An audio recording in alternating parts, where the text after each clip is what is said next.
tổng thông dư nè trong này chúng chỉ sẽ đợi xin cho cá say của cho nên là say nhiều xin đầu nhớ cho bé sa độc máy nè tụi nó giờ trừ khử xong tụi nhung xong vừa trả bằng sa tụi nó giá nó nè với cho là tròn đông cho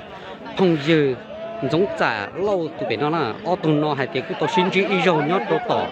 này giá là nó do linh đỡ ô tụi nhung nó rộng nó cho là tôi cái sa trong sa độc máy nó rộng nó cho rộng nó do thật thời rồi cho nó cái trong sa độc máy nè ít chục như nè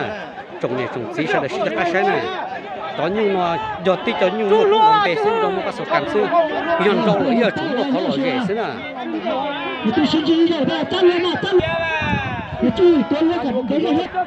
bé cho nhiều xin rau thì nó này trong như này yếu chủ cho thêm rau nè đi trồng như này xin cho cá say yếu chủ rau sẽ xin gì nữa